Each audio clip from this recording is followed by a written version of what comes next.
il y avait un rave qui s'appelle Abaye. Abaye, c'est un rabbin du Talmud. Abaye, lorsque sa mère est tombée enceinte de lui, son père, il est mort. Et lorsqu'elle l'a accouché, elle est morte. Donc il est resté veuf de père et de orphelin. Maintenant, Abaye, il a été reçu par un rave qui s'appelle Rabba. Rabba, c'est le maître de Abaye et de Rabbin, et il s'appelle Rav Nachman.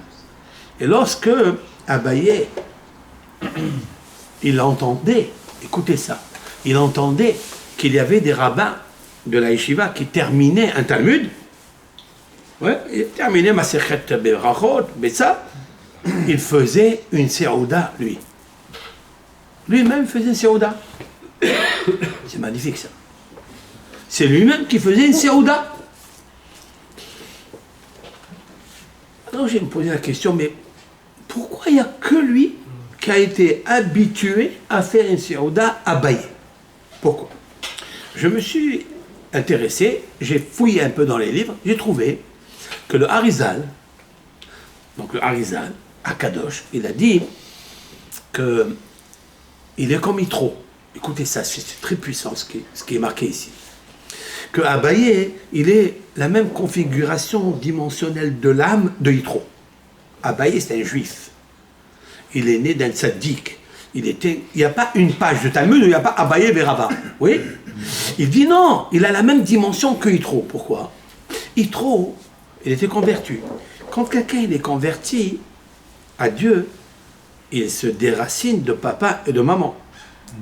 Puisqu'il n'est plus dans la filiation de ce qu'on appelle goïm, c'est-à-dire des non-juifs. Puisque les non-juifs, ils ont les lois noahiques.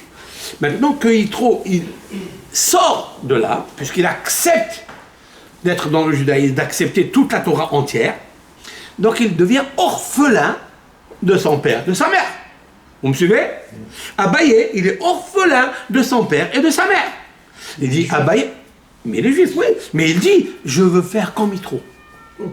Même que je suis orphelin de père et de mère, mais j'ai un autre père et une autre mère.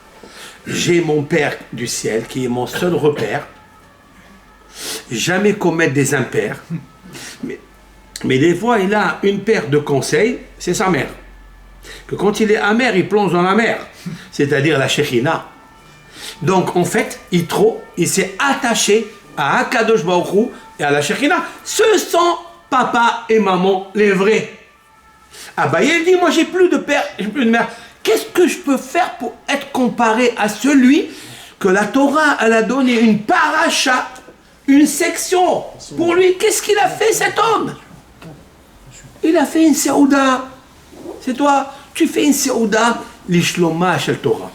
Maintenant, écoutez bien, ce qui m'a très, très, très surpris, c'était pour moi une surprise, mais pour vous, ça va être une prise sûre, parce que vous allez écouter ça. Vayomer Yitro, il dit, Baruch Adonai, source de bénédiction Adonai, l'Éternel, maître du monde, Asher Itzil Etrem Miyad Misraïm, qui vous a sauvé de la main d'Égypte, ou Miyad Paro, de la main du Pharaon. Ça c'est une seule chose. Asher Itzil Etrem Mitahat Yad Misraïm, qui a sauvé le peuple de la main. Regardez les initiales. Quand j'ai vu que Abaye, seulement Abaye, ni Rava, ni Rav Yosef. Binyamin, tu écoutes? Tu écoutes, toi? Écoutez ce vort, ce hidouche, cette révélation. Vayomer Yitro. Il a dit Yitro. Yud. Vayomer Yitro. Qu'est-ce que vous voyez au début? Yitro. Yud. Baruch. Adonai. Non. Yud. Parce que tu le dis. C'est Yud. Yud Kevavke. C'est pas grave.